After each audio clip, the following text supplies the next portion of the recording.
Those of you that don't already know me, I'm Edgar. I will be giving the presentation this evening.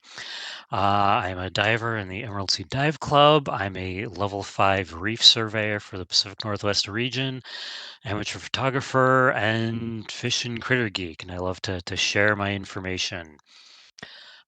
So this is actually I believe it's my 33rd online presentation since the start of the pandemic. I've been doing these roughly once a month, sharing mostly my photos and my knowledge, but also using other people's photos for things that I don't have myself. I like to keep these presentations interactive, so feel free to jump in at any time with any questions you have, or if you have your own knowledge about a particular species. Uh, yeah, that's it. So tonight's is Common Nudibranchs and Seastars of Puget Sound.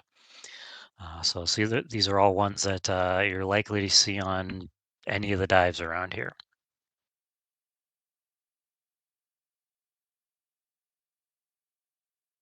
So first we'll start with the sea stars.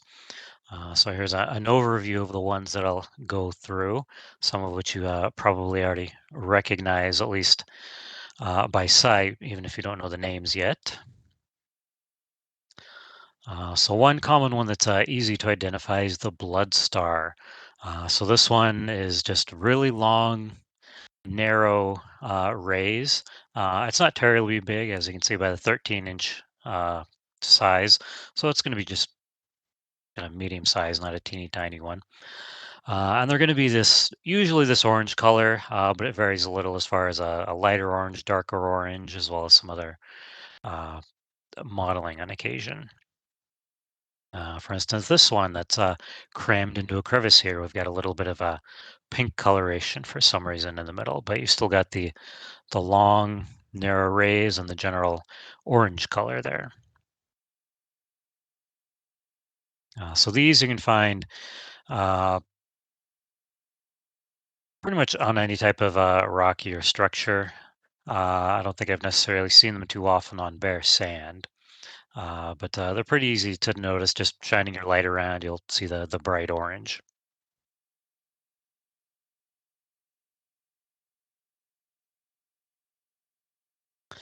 The next species here is the leather star.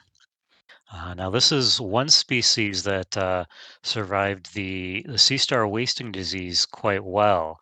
It wasn't hit as hard. So nowadays, these are seen a lot more than some of the other species. Sometimes you might see a half a dozen or even more of them on a single dive. Now, these have not necessarily too big, but kind of medium-sized stars, and they're all generally fairly uniform with the color. This orange modeling, and one thing to notice is on the fringes of the rays, it has this kind of light grayish margin. Leland, do you have your hand up for a question there? Oh yeah, yes, please. Could you tell us more about the sea star wasting disease and how this one survived? I don't even know if the scientists know why this particular species survived. Uh, I don't know how much it was hit by the sea star wasting disease, but it seems like there's a lot more of these around today still than some of the other species where divers have noticed significant decreases in their populations, especially ones like uh, the sunflower star. Those were definitely hit hard. Um, like I said, I don't think they even have a firm grasp on what was causing the disease. I think they were narrowing in on some sort of bacteria or something like that. But yeah, I'm not the expert on the sea star wasting disease, but there's something unique about this one that allowed it to survive better against that. Well, interesting. Thank you. So back to the descriptions here. So as far as the surface, it's got you can see this kind of lighter orange and this darker orange patchiness, as well as this kind of fuzziness to it.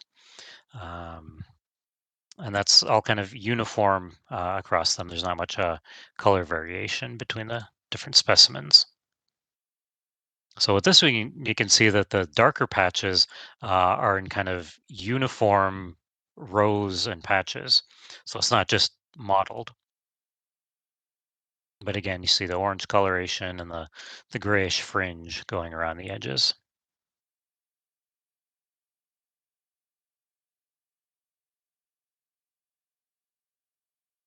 And here is a close-up of the surface of a leather star. So these are all the kind of fuzzy things sticking up from the surface. A lot of people that aren't too familiar with sea stars think they're just the bony ones like you see on the tide pools. But underwater, they'll oftentimes have this kind of fuzzy texture to them. And what this is, it's a gill-like structure that helps them breathe. So that's what sticks out. And some of the sea star species can actually retract and extend them uh, at will. So this is the fuzzy texture you're going to see on any of the sea stars. So here you have a smaller specimen of the leather star. You can still see kind of the lighter margin on this one, which is almost an off-white as opposed to a gray. But you can still see the orangish coloration, and the fuzziness is a lot larger relative to the rest of the starfish or the sea star because of the size.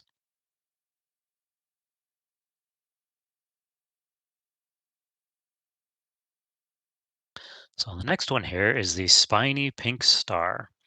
And if any of you reef surveyors out there have noticed, the species that are tracked by reef have got the little reef logo in the corner here. So the spiny pink star is, if you shine your light on it, almost always going to be this light pink color.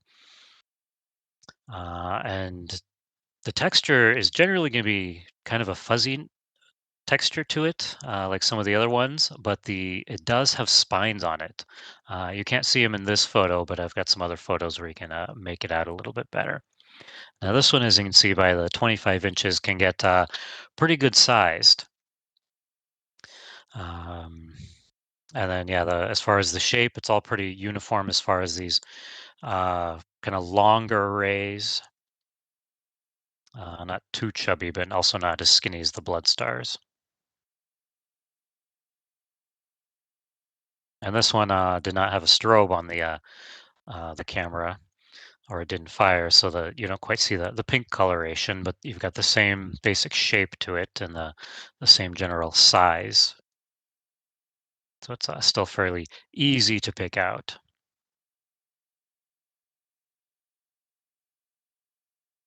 Here we've got a somewhat closer shot, and you can see the fuzziness is the same gill-like structure like on the leather star.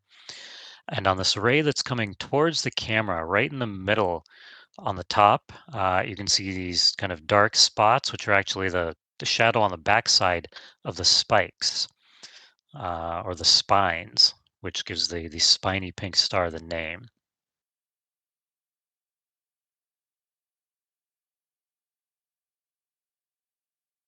Here's another close up, and over on the left, these pinkish uh, projections, you can see out of focus, the spines there. So if you do get close enough, you can see the spines of the spiny pink star.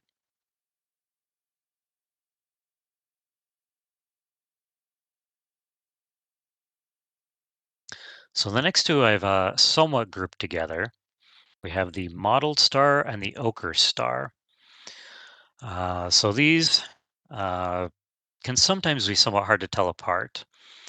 Now the ochre star, well, both of these are ones that are generally in the shallower areas, and the ones you might see at low tide, on pilings, or in tide pools. So this is what most people consider the generic sea star, with the rough, hard texture on the surface. So the ochre star is almost always going to be this kind of reddish maroon, purplish color. They don't vary too much from kind of the colors you see in this photo here on the right. And let's see, then compared to the mottled star, it comes in a much broader variety of colors. So this one's kind of a grayish brown, but they come in uh, brighter browns, kind of almost yellowishes and bright oranges and greens. So there's a lot of color variation for the mottled stars. So if you happen to find one that's kind of this reddish purplish, you might need to look closer to make sure you know which one you're looking at. But if it's any of the other colors, it's probably your mottled star. Now, as far as shape, the ochre star has a much broader central disk than the mottled star does. And the rays in general are a little thicker on the ochre star, whereas they're a little narrower on the mottled star. But it's not always easy to tell on any particular species unless you're experienced at looking at these particular ones and telling them apart. But generally, if you see one that looks like this, it's going to be either a mottled star or an ochre star.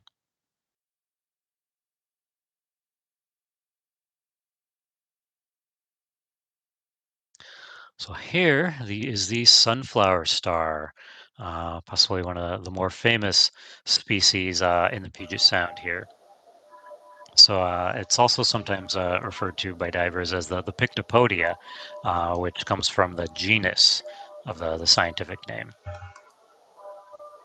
And as you can see by the up to 39 inches, this sunflower star can get quite large.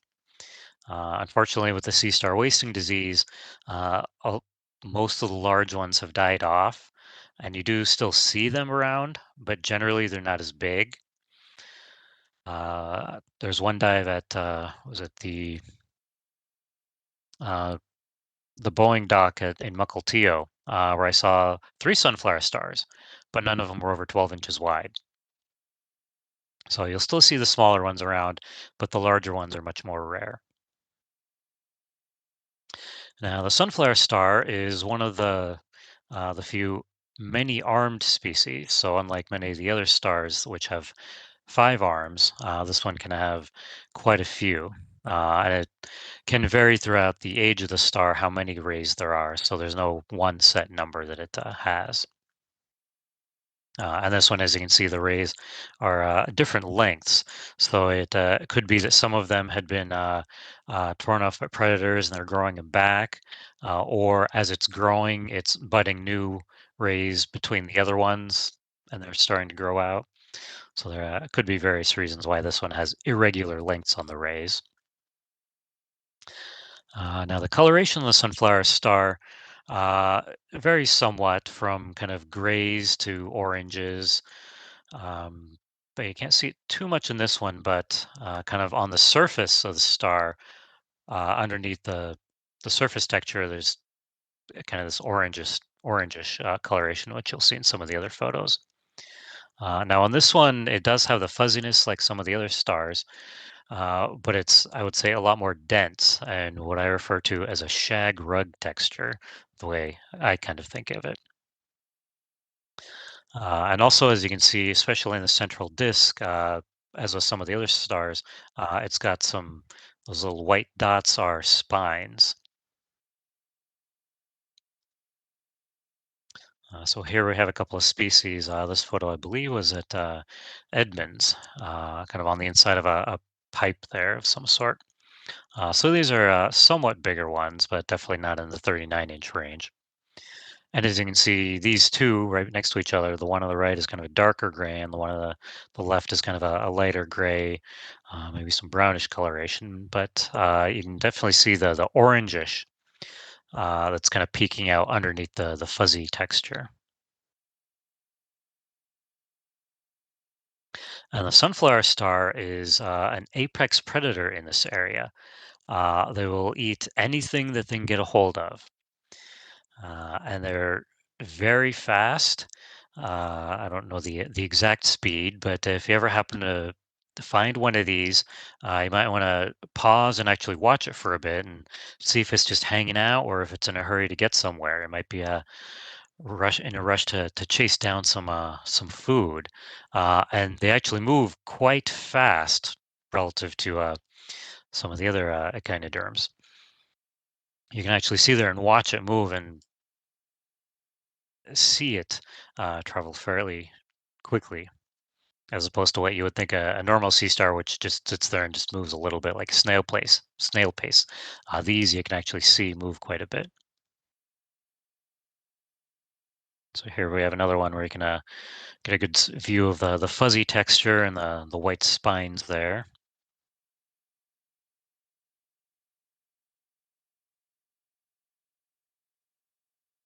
So here's one that I believe was at Picnic Point. So this was in the shallows in the eelgrass. So they will hunt in all kinds of different environments and various depths.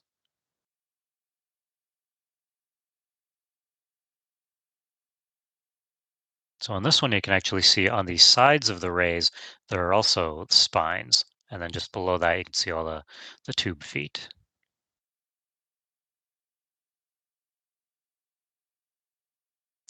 So another somewhat common many-armed sea star is the striped sunstar. It's also one of the larger ones that you can find around here. The color can somewhat vary as far as the orange, going from a dark orange to almost a yellow, and the stripes can be kind of a bluish to a grayish color. But the patterning is always going to be uniform as far as the kind of orangish base with these bluish grayish stripes. So here's one where you've got almost a pinkish color on the base, but it's still the same patterning. Whereas the sunflower star didn't have any sort of pattern; it was all just kind of a uniform or slightly mottled coloration. So as you can see, this one is a somewhat smaller species with some fewer arms there.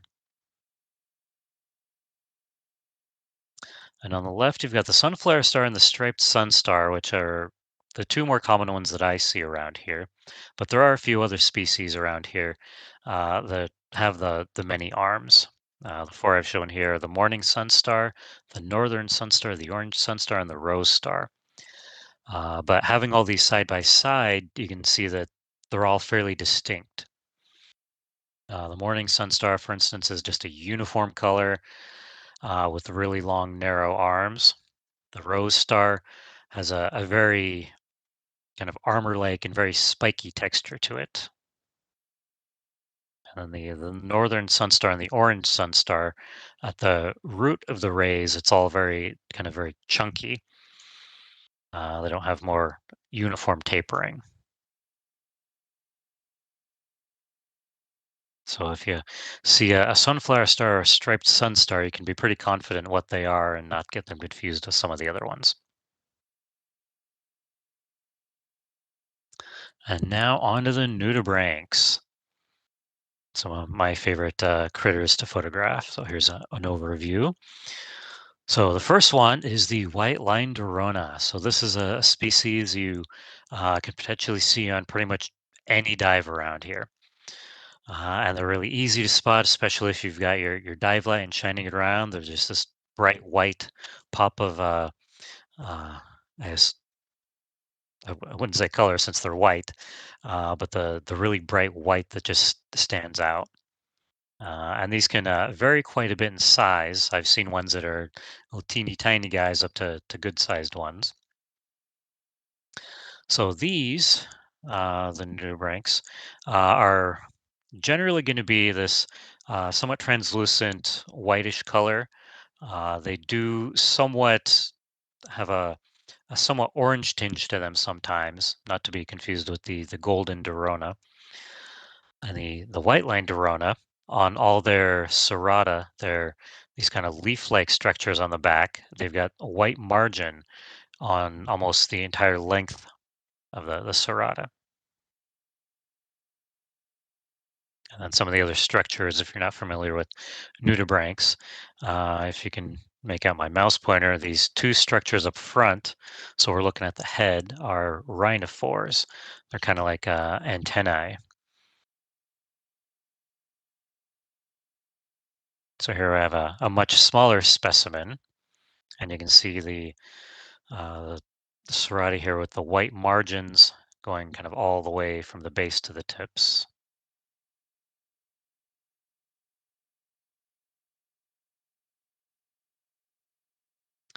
And definitely with nudibranchs, but with a lot of fish and critters, there can be many common names for the species. There's only one scientific name that defines a particular species, but common names are given by the general populace of people, and it can vary from region to region what different groups of people may call a particular species.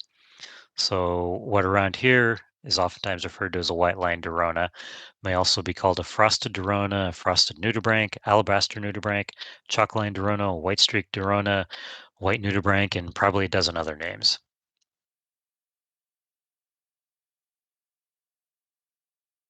And the various critter ID books will oftentimes have many of the different common names. So if you're looking up a particular one, you might look at some of the other names mentioned, not just the particular one that's in that book. So the next common one that you can also see in many different sites and many different locations, out on open sand, on structure, on eelgrass. I've seen them pretty much everywhere. The opalescent nudibranch. So these have kind of more round shaped, kind of sausage shaped serrata on their backs. And you can see the rhinophores sticking up, these white projections that are kind of ribbed. So those are the rhinophores, the kind of tentacle-like things. And front sticking out on the ground on the opalescent nudibranch, they have the oral tentacles, and they're very long and very prominent on the opalescent nudibranch. They're not as prominent on the white-lined Dirona and some of the other species. They're very long and prominent here. And the coloration on the opalescent, the body is generally going to be this uh, kind of translucent whitish color, similar to the white-lined Dirona. But all the serrata have this kind of darker orangish brownish core, and sometimes an orange or other colored tip. Now, the one feature in this photo I want to bring to your attention is on what I would call the forehead of the nudibranch is this orange stripe, and that's unique to the opalescent nudibranch. And as I'll show you in some of the other photos, none of the other species in this area have that orange stripe on the forehead. At least none that I'm familiar with. There might be some really rare ones, but uh, I haven't seen them before. So here's another opalescent. So you can see that orange stripe on the forehead, the long oral tentacles. On this one, the core in the serrata is not quite as broad, so the coloration isn't as prominent. Here we've got some teeny tiny species out on the sand. So you can see the left one is less than 2 centimeters long, but it's still uh, even at this size, the general shape and coloration is all going to be fairly uniform, from the little guys all the way up to the bigger ones. So here's another close up.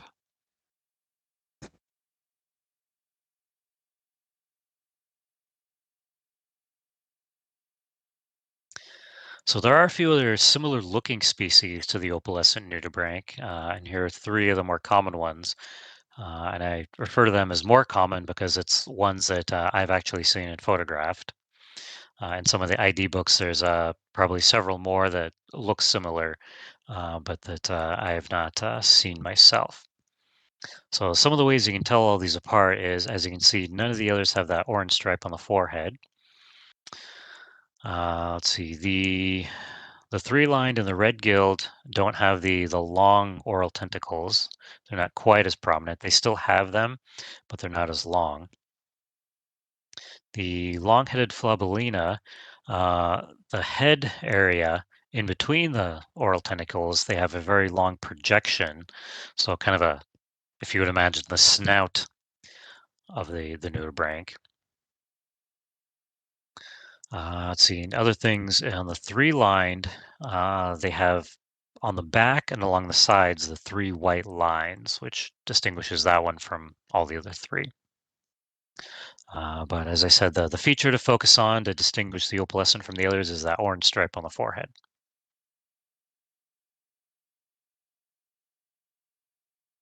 Now, the next one, also very easy to identify, and you can't confuse it with anything else around here, is the striped nudibranch.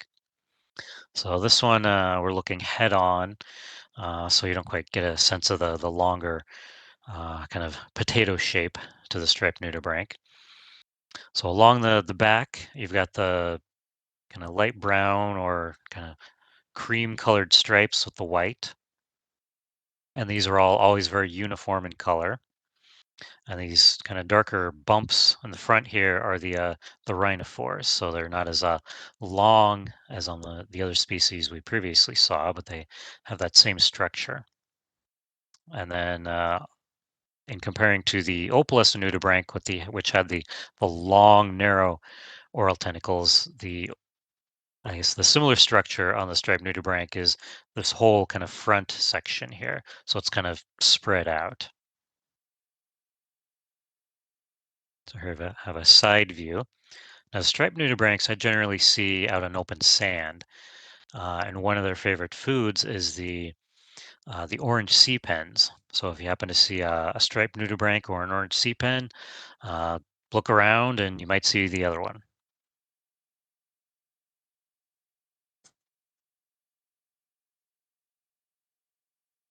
So the next two species I've kind of grouped together. They're both sea lemons, and in some of the ID books, there's probably easily one or two dozen different sea lemons in this area, but many of them are much more rare. Generally, if you're going to see a yellow colored sea lemon like this, is generally going to be one of these two species. But as I said, it's not to say it might be one of the other ones, but generally it's going to be one of these two. So we have the Monterey sea lemon and the noble sea lemon. So a similar kind of shape to the striped nudibranch, this kind of lumpy kind of potato shape that's kind of, I guess you could say, melted to the ground. Generally yellow, but they might be kind of a lighter white color. And also in certain phases, I've seen these in a almost brownish yellowish color. I'm not entirely sure whether that's a mating coloration or something else, but those are also harder to spot. They camouflage a lot better than the yellow ones. So one way that I use to distinguish these two is by looking at where the brown splotches are. On the noble sea lemon, the brown patches are on kind of the skin of the body, not on all these little bumpy projections. So kind of underneath them. Whereas on the Monterey sea lemon, the brownish little splotches are on those bumps. So if you look at where the brown colorations are, you can it'll help you possibly tell between the two. And some additional uh, structures of the nudibranch. So on the right one here, you can see on the left side where the head is the rhinophore sticking up. And you can't see them quite as well on the left because it's behind the kelp. But at the right end of the Monterey sea lemon, you see this kind of flowery structure, and those are the gills. Now, on the photo of the noble lemon, they also have the same structure, but they've pulled them in, similar to how an anemone can pull in their tentacles. The sea lemons and other nudibranchs can pull in their gills as well.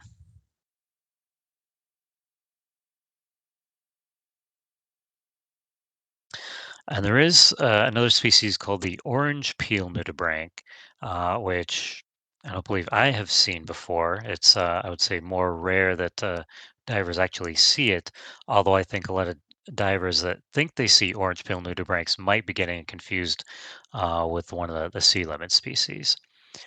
But as you can see in this photo, which I had to get from Google, the margin of the orange peel nudibranch has this kind of white frilly fringe to it.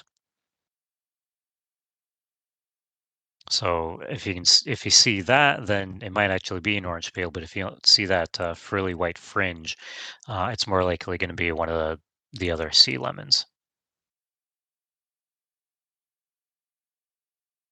So another species that is frequently seen in various locations and is easy to identify is the leopard Dorid, or sometimes it might be referred to as the San Diego Dorid.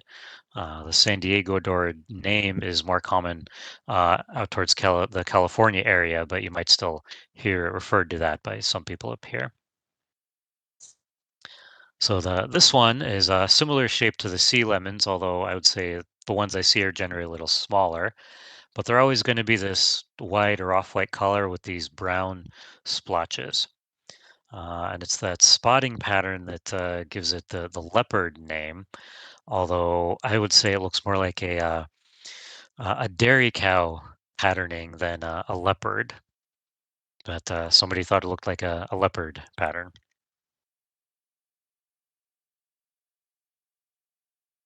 So as far as the body shape, sometimes they might be kind of splooching around and not be quite as uniform shaped as, say, the sea lemons are. So leopardors might not be a nice uniform shape all the time, but it's always going to be the same coloration with the brown splotches there.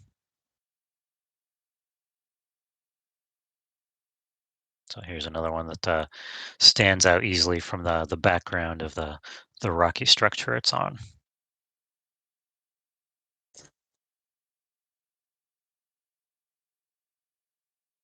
And the last nudibranch species is the clown Dorid, another one that is fairly common, easy to spot, easy to identify, and you're not going to confuse it with any other nudibranchs around here. So as you can see in this photo, the coloration is always going to be quite uniform as far as being the white body with all these orange kind of frilly, bumpy projections. In the top, you can see the gill sticking out from the back of the nudibranch. So all of those are orange fringed. The kind of fuzzy structures here sticking up are the rhinophores. So those are also tipped in orange. Now, the orange itself might vary a bit from more of a yellowish orange to a really bright, darker orange. But even that variation is not going to confuse you as far as being able to ID this one. So here you've got one with a little lighter orangish color, but again, uh, white body, all those orangish little fuzzy projections, easy to spot and easy to identify.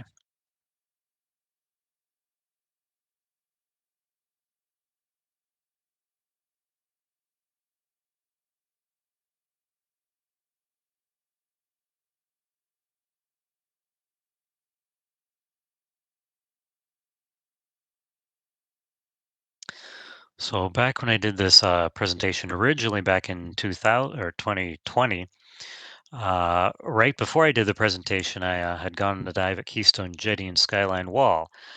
So as proof that these are common species in the area, uh, on in one day of diving at two dive sites, I saw almost half of the species that I put in my presentation. So these photos here were all taken on those two dives.